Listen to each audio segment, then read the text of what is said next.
is another heavy hitter. I'm coming at you guys hard with this stuff. I've been in church all my life, like I said in the previous vlog, and I've had experience with cult type churches. Cult type churches, okay? That's as good as you're gonna get. And I can give you a bit of advice and tips about these kind of churches and the negative effects that they can have on people. Many of these churches have ruined lives.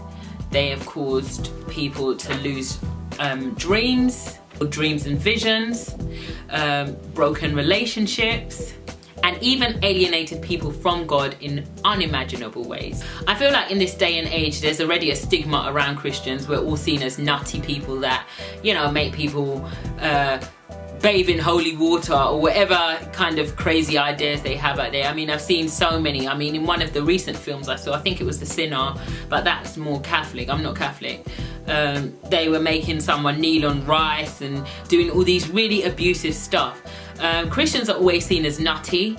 For me, I am nutty, but I'm not in the way that you'd think, not in a scary, weird, lock me up kind of way. And I want to dispel a lot of the stigmas that are out there by starting with how to identify when a church is darn stark crazy. So I have 6 points on how to identify if the church you're at is a cult. One of the things I've always said, and I say this to my husband all the time, if you want to identify whether you want to be in a certain church or not, when you walk into the church, look straight at the leader, because what the leader is like at the top, the whole church filters down. If the leader is self-absorbed, if the leader is mean, if the leader is manipulative, usually it just filters all the way through. If the leader is humble, if the leader is kind, if the leader is generous, that will also filter through. So the quickest way that I identify whether this is a church I want to be at, I look straight at the pastor. And I have to be honest with you, I've seen some crazy things out there. Number 2, all access. Usually cults want access to all areas of your life. They want to know who your friends are, where you sleep, how you breathe, what your DNA is. They want all access because they want complete control. And that is very dangerous. That would make alarm bells go up in my head. If they want you to be at every service, if they want you to let them into every area of your life, be aware, just be careful of that. Number 3, no room for debate. Usually cultish Christians will not allow you to challenge anything that they say.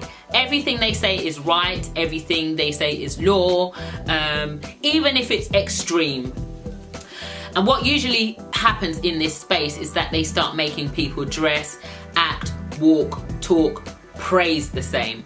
That should make alarm bells go off in your head. In addition to that, what tends to happen is if you don't agree with them, you are automatically going to hell or a sinner. Now, point number 4. Some cults interpret the Bible in ways that mainly benefit them. So you can't get married to anyone else. You can only get married to the leader. Everything benefits them. The money, oh, let's take all that money. Be careful of that too. Number 5. Most cultish environments are usually unhappy. Now, I say that even though you might see them smiling and saying, "Come in, I'm feeling really happy." Usually you see the little blurry, crazy-eyed look in their eye and you should run. You should run. They usually are unhappy because it is an oppressive environment. They are oppressing people. Christianity is not supposed to be oppressive. It's supposed to be freeing. You're supposed to be completely yourself, not lose yourself. If you feel like you're losing yourself in the process of being in one of these environments, then definitely God is not in that. Point number 6.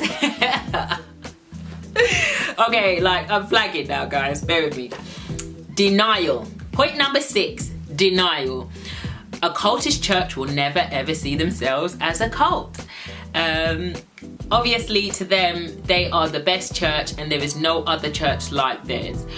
when churches start to do that, they start to limit God to that one congregation, where I believe God is a global God. He has Christians everywhere, and we don't always look alike, we don't act alike. We just have an innate, intense connection with him. That's all I've got for today. If you are in a cultish church, my only advice to you is run! Thanks for watching.